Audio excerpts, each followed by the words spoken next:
Me permito decir a ustedes que la Academia Mexicana de Cirugía, con motivo de los 70 años del Hospital Infantil de México, se permite entregar a usted, señor director del Hospital Infantil de México, un facsímil del libro de Humanis Corporis Fabrica de Andrea Vesalio y un libro de 1810-2010 de la historia de la medicina para la biblioteca de la subprestigiada institución. Es un libro muy hermoso que la Academia Mexicana de Cirugía ha editado y que seguramente va a enriquecer mucho la biblioteca. Me acompaña nuestra quinta vocal, señor presidente. Felicidades por la sesión.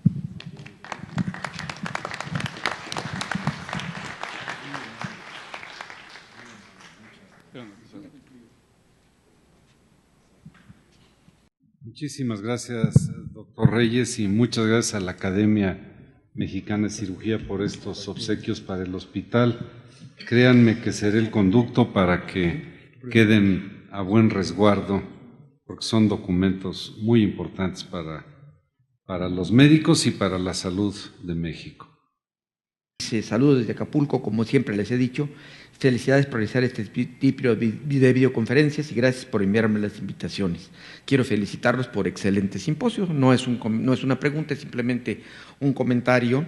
Tenemos 34 centros registrados de Ecuador, de Colombia, del sur de los Estados Unidos y de la Ciudad de México que han estado presentes en este lugar. Yo quisiera hacerle una pregunta. La verdad es que este tema a mí en particular me interesa. Yo comentaba con la doctora Borona que un hijo de un hermano mío tuvo esta enfermedad y que sucedió lo que no debe suceder.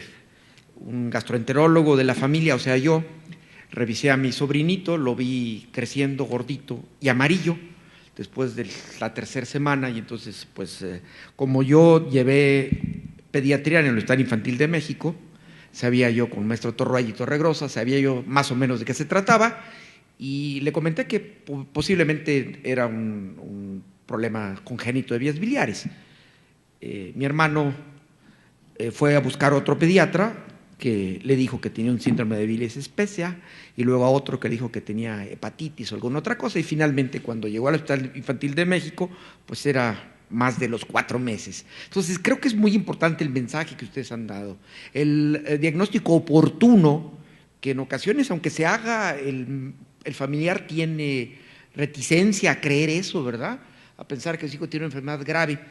De tal manera que quiero felicitarlos por esto y felicitarlos también por la campaña que vi ahí, que debe ser extensiva a todos los médicos generales, a todos los ginecólogos, ginecobstetras, pediatras, etcétera. Y creo que este aspecto clínico me gustaría que se reforzara un poquito más, tanto para los presentes como para los que están de manera virtual con nosotros. Bueno, entiendo por reforzar es como que hacer un poquito más de hincapié y echar a andar duro y directo, ¿no? Sí es muy importante y gracias por la oportunidad porque en 12 minutos no se puede hablar mucho, pero sí quisiera yo transmitir el mensaje de que todo paciente que tiene ictericia, que está amarillito más allá de las 2 primeras semanas de vida no es normal y que no se debe poner a tomar sol a estos niños. El sol no afecta en absoluto su evolución ni su curso natural, ¿sí? Sino que lo que se tiene que hacer en ese momento es determinar si el paciente tiene o no tiene un problema de colestasis. Y la única manera de saberlo, aparte de explorar las heces, que no necesariamente en primeras etapas puede ser que esté tan blanquita como la colia, porque al principio si es una enfermedad de tipo progresivo postnatal, la colia se va a instalar progresivamente, no va a ser desde el primer día o desde las primeras etapas, pero puede ir transformándose, pero generalmente va a ser hipocolia, es decir, menos pigmentado de lo normal. Pero lo más llamativo, lo que nos tiene que llamar la atención es que un niño que recién nacido sano tenga ictericia más allá de las 2 primeras semanas de la vida. En ese sentido, todos los médicos, seamos médicos generales, pediatras, de la especialidad que nos toque enfrentar el caso, tenemos la obligación de determinar niveles de bilirrubina en sangre, la bilirrubina total y sus respectivas fracciones. Si la bilirrubina directa está por arriba de los 2 miligramos por decilitro o representa más del 20% del total de la bilirrubina, ese paciente tiene colestasis y no hay que perder más tiempo y hay que canalizarlo a un centro de tercer nivel. Tiene que ser así porque eso es lo que va a agilizar el diagnóstico final y el tratamiento se va a poder hacer oportunamente. Todos los estudios que yo les comenté son estudios que aún en centros especializados llevan a diagnósticos erróneos en muchas ocasiones. Vieron ustedes falsos positivos de gamagramas, de tal manera que cuando nosotros encontramos clínicamente estas cosas que son tan fáciles de evidenciar por cualquier médico, que es la ictericia, las evacuaciones con escasa pigmentación o sin pigmentación, es una urgencia para el diagnóstico y para el tratamiento, ¿sí? Y lo primero que uno tiene que pensar es que ese paciente tiene atresia de vías biliares y ese es el diagnóstico hasta que se demuestre lo contrario, ¿sí? Entonces ese paciente se debe canalizar a un centro especializado en donde, si no existen las posibilidades para hacer los estudios complementarios que nos permitan un abordaje diagnóstico oportuno que pueda evitarle al paciente una cirugía, finalmente lo que hay que hacer es explorarlo quirúrgicamente, si no existe otra alternativa, ya que con una mínima incisión hoy en día se le hace una colangiografía intraoperatoria y si la colangiografía nos muestra que la bilis pasa perfectamente bien al intestino, se toma nada más una pequeña biopsia y se cierra y es una cirugía mucho menos complicada.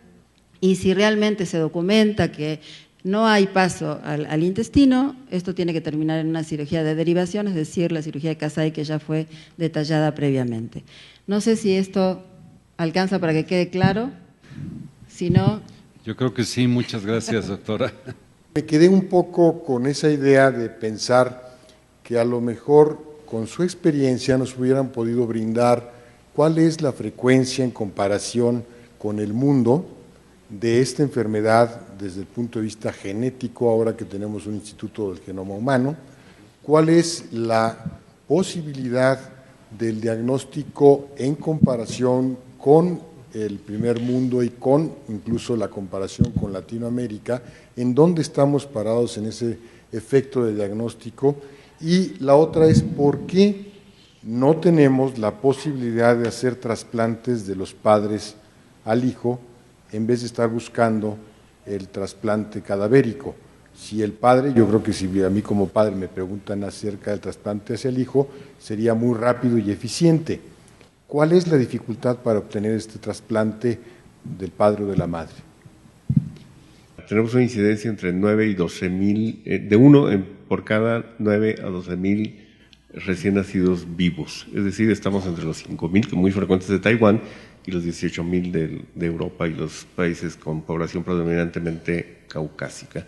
Y esto es aplicable en términos generales al resto de América Latina, y las razones genéticas que se esgrimen para explicar esta frecuencia es justamente el mestizaje, que tenemos una buena parte de genes asiáticos, por un lado, y por otro lado la afluencia de genes europeos.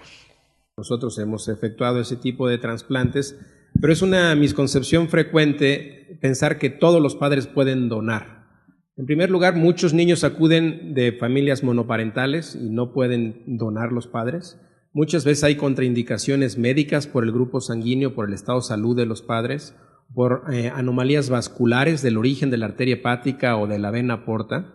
Algo muy importante en nuestro país es la epidemia de obesidad. Muchos de nuestros donadores siempre los biopsiamos antes de que hagan la donación, cuando ya han cumplido con todos los demás criterios, y por lo menos en un 50% de los padres que hemos biopsiado salen con anomalías histológicas en el hígado y con datos que nos impiden hacer el trasplante. Hay mucho publicado al respecto, hay series americanas, japonesas, turcas, donde se ve que de todos los donantes vivos que se estudian, alrededor del 20 al 30% finalmente donan. En la experiencia del Hospital Infantil de México andamos como en el 25%. Quiere decir que de cada 4 familias que estudiamos, solo una conseguimos un donador vivo. Y finalmente, pues tampoco es la solución ideal, porque estás sometiendo a un riesgo quirúrgico a una persona sana. En nuestra experiencia, afortunadamente, no hemos tenido ningún problema, pero a nivel mundial se han reportado 18 muertes de donadores de un segmento hepático. Otros 2 donadores han requerido de un trasplante y uno quedó en estado vegetativo. Entonces, no es una cirugía sencilla, tiene un riesgo, y muchas veces los padres, cuando se les da la información adecuada, eligen no donar, porque dicen, tengo otros 3 o 4 hijos y usted me está diciendo que me puedo morir, pues no le entro. y ellos deben de tener la libertad de hacerlo. Siempre les damos la oportunidad de que se salgan con alguna excusa médica, pero tienen que estar realmente convencidos de querer donar. ¿Hay algunos otros centros que tengan la calificación tan alta en este tipo de problema con ustedes? Porque una de las cosas que están ustedes señalando precisamente es el diagnóstico. Y entre más se alejan de las ciudades grandes, obviamente el diagnóstico va a ser más difícil, a veces por la falta de preparación del médico. Esa sería una. Y la otra es precisamente que se pueden recurrir a instituciones en otras ciudades que les puedan ofrecer la misma calidad de tratamiento que ustedes. Por supuesto que como todo en el país hay variaciones de una ciudad a otra ciudad y de un hospital a otro hospital. Realmente, para hacer el diagnóstico de atresia de vías biliares, lo único que se necesita es ver el pañal, ver la evacuación, y si el paciente tiene una evacuación hipocólica, no se requiere de gamagrama, ultrasonido, estudios genéticos, se tiene que hacer una exploración quirúrgica. La mayoría de los cirujanos pediatras a nivel nacional están capacitados para por lo menos hacer la colangiografía transoperatoria y confirmar o descartar el diagnóstico. Una vez que se confirme el diagnóstico de atresia de vías biliares, sí es muy importante que la cirugía de Kasai la haga un centro que tenga experiencia con cirujanos dedicados de manera particular al manejo de la vía biliar en el recién nacido. No todos los cirujanos pediatras pueden hacer un Kasai exitoso, pero sí yo creo que por lo menos habrá 10 o 15 hospitales en México que puedan perfectamente hacer un Kasai con muy buenos resultados. Y si esto falla, ya nos vamos al trasplante de hígado. Ahí todavía la cosa está mucho más restringida. En México hay actualmente nada más 4 sitios que están haciendo trasplante de hígado en niños, en toda la República. Le agradezco mucho su hospitalidad, doctor Reyes, y muchas gracias. Naturalmente, el cuerpo directivo de la Academia Mexicana de Cirugía expresa su genuino reconocimiento a las excelentes presentaciones de esta sesión. Enhorabuena y muchas gracias. Solicito a continuación al expresidente Fernando Bernal Sagún tenga la habilidad de proceder a invitar a la distinguida audiencia a nuestra próxima actividad académica. La próxima semana, el próximo martes 10 de septiembre, tendremos la sesión conjunta con la Comisión Nacional contra las Adicciones. El tema será el Programa Nacional Integral contra las Adicciones, coordinado por el doctor Fernando Cano Valle, comisionado nacional de la Comisión Nacional contra las Adicciones, que dará la introducción. Luego se hablará del panorama general de las adicciones en México y el mundo, un problema de salud pública y de salud personal con implicaciones familiares y del entorno, del doctor Víctor Guisa, coordinador de asesores. Luego el Observatorio Mexicano del Tabaco, Alcohol y Drogas, información para la toma de decisiones, por el maestro Raúl Martín del Campo, director general del CENADIC. Fundamentos conceptuales, estructurales y metodológicos de la respuesta sectorial organizada para contender contra las adicciones, por el doctor Leonicio Lara Sáenz, director general de coordinación. El Programa Nacional Integral contra las Adicciones, propósitos, objetivos, estrategias y línea de acción, por el doctor José J. Villalpando Casas, director general del Programa de Adicciones. Implementación intersectorial del PRONADIC a nivel federal, estatal, local, infraestructura y recursos humanos, por el licenciado Martín Mosqueda Ventura. El enfoque médico integral para la prevención del consumo y abuso de sustancias adictivas, su diagnóstico y tratamiento, por el doctor Mario González Zavala. Y luego, nuevas áreas de desarrollo del PRONADIC, por el doctor José J. Villalobos Casas, director general del Programa de Adicciones. Preguntas y comentarios. Los invitamos a esto y, con permiso del señor presidente, damos por terminada esta sesión. Muchas gracias.